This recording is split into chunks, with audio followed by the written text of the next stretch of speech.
Good morning, everyone. Now let's see the recovery from deadlock. So there are various ways for handling the deadlock. The first one is deadlock prevention. The second is deadlock avoidance. And next method is that if you can't able to avoid the deadlock, then the deadlock will occur. Then we have to use some mechanism, algorithm to detect the deadlock. Next is if we have detected our deadlock, the next method is that we have to recover from the deadlock. So today we are going to see the recovery mechanism from the deadlock. So for this, we have two ways we can recover from deadlock. The first is process termination. The second one is resource preemption. So coming to process termination, the first way is that we need to abort all deadlocked processes. So we need to detect what are all the processes which are suffering from deadlock. After detecting it, we need to kill all the processes. For example, if you are having 5 processes, out of which 3 processes are suffering from deadlock, like P0, P1 and P2, they are suffering from deadlock, but P0 has already completed 95% of its execution, P1 already completed 92% and P2 already completed 85%. But at this time, if we have detected the deadlock, we need to kill all these processes P0, P1 and P2. Okay, so because of this, resources are wasted, like CPU, memory, time, everything is wasted. And again, after killing this, again we have to start from the scratch.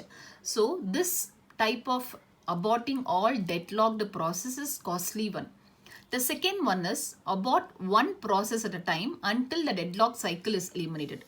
So in this way, what we are going to do is we will be killing one process. Again, we'll be using deadlock detection algorithm and we will check whether deadlock cycle occurs or not. If deadlock cycle occurs, then we will kill another one process. Again, we will use deadlock detection algorithm to check whether you have the cycle or not. This process is being repeated. Because of repeatedly checking deadlock detection algorithm, overhead incurred in this way is very high. So these are all the disadvantages of using these two ways. If we want to reduce the cost incurred in killing the process, what we can do is that we can check the priority of a process.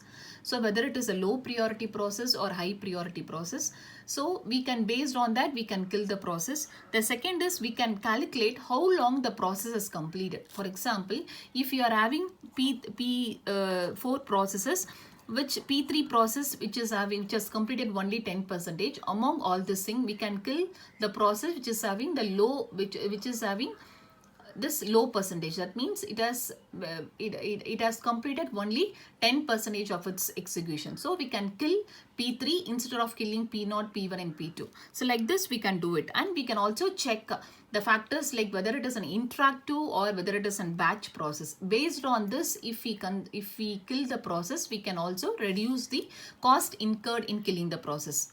Second method for recovery from deadlock is resource preemption. So we can also eliminate the deadlock by preempting the resources. So while we are doing this preemption, various factors need to be addressed. They are selecting a victim, rollback and starvation. In selecting a victim, we need to select the correct process or the resources to be preempted.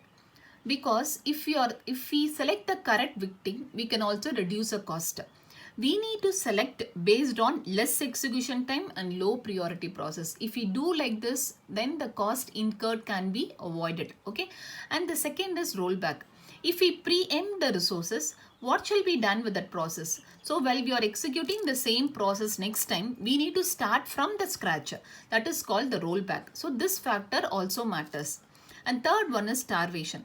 When we are selecting the same victim multiple times, we are selecting the victim based on less execution time and low priority. So we will select the same victim multiple times. So other process will go for starvation.